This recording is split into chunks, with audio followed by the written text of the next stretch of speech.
Hasturon's Dilemma. Episode 1 of the current season of the long-running and popular soap opera was hailed by Sargash the Limbless, who writes for the Daily Manifestation, as a triumph. Hasturon's Dilemma has done it again, says the critic, who writes from the burning quarter of the district of Baleful Tears in the city of the ever-open eye. Citizens of the eternal city of dreams have waited several years for the return of their favorite show, and boy, it's been worth the wait.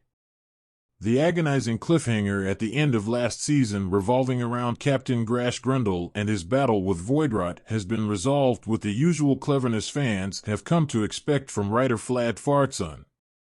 Several great new characters have been introduced, most notably troubled Hydroteg Grizz Tootie, played by famous actor Harsey Hotz. Sargash then goes on to devote several paragraphs to threatening rival critic Frowning John Gilmesh with a painful death for disparaging comments he made about the long wait between seasons on The Widow's Milk Hour the previous evening. Production was only delayed because of political unrest in the upper hierarchy, and lower hierarchy citizens should be grateful that the Gash War was as short as it was. Thank the unnamed producers that Hasturon's Dilemma is back and better than ever. Frowning John has yet to comment, but retaliation is expected to be swift and merciless. Hasturon's Dilemma has branched off into different formats more than once in its millennia-long history. The first of such deviations from the standard Holo and Dreamcast serial was the Holo movie Jewel of Bargesses, helmed by acclaimed director Holo Aranci.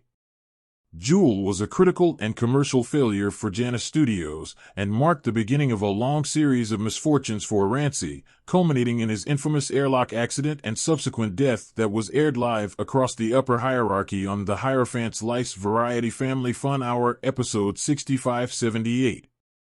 Students of Dilemma lore point towards Aranci's refusal to pay heed to the telepathic directions of the unnamed producers, as documented in his interview with Lingo Brass on the Late Early Show with Lingo Brass. Aranci is quoted as saying, "My genius supersedes the desires of these mysterious hacks, and my contract proves my moral and creative primacy." Not only do many fans of the show see this as the cause of his misfortune and ultimate demise, but also give this as a reason to consider Jewel of Bargesses non-canon.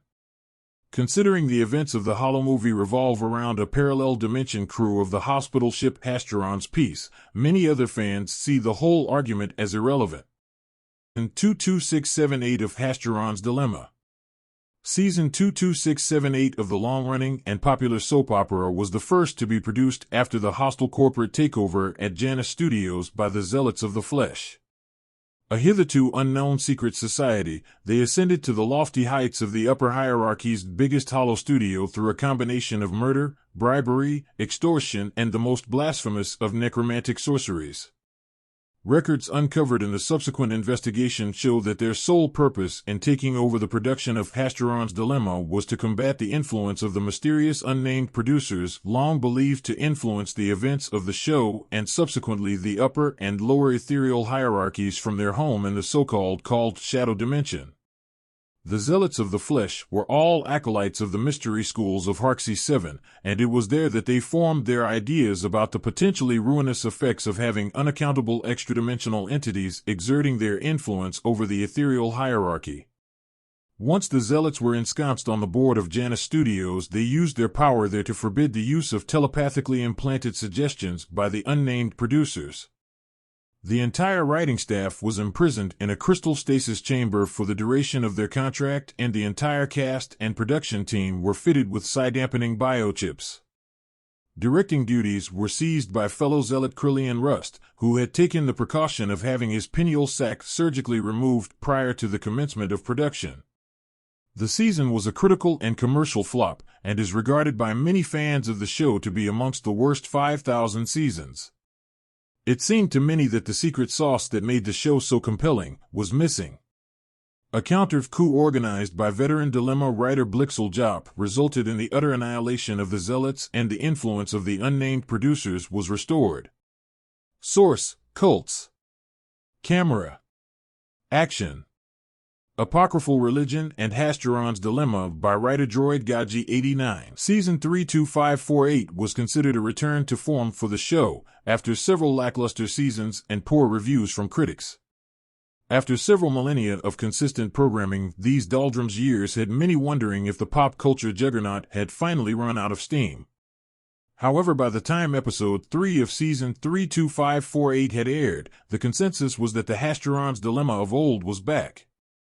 Celebrity necroseer and amateur dilemma scholar Growl the Putrid said several centuries later on the Viridian Wound program that he had the answer to the age-old question what went wrong between seasons 32532 and 32547. Growl claimed, it should be noted without a shred of evidence, that the creative lull was the result of a peculiar conjunction of the spheres which led in a waning in the influence of the mysterious unnamed producers long believed to be the true inspiration behind the show. Before being escorted off the set by security due to a demonic manifestation, at that time the Viridian Wound program aired live in the Hour of the Innocent, Growl threatened Miss Wound with abominable torment for her disrespectful comments regarding the unnamed producers. Whatever the case may be, fans of the show welcomed the renewed energy of season 32548, with particular praise being heaped upon writer-director Crystal Manifest and her overarching plotline revolving the crew aboard the hospital ship Hasturon's Revenge and their search for the Egg of Grassari.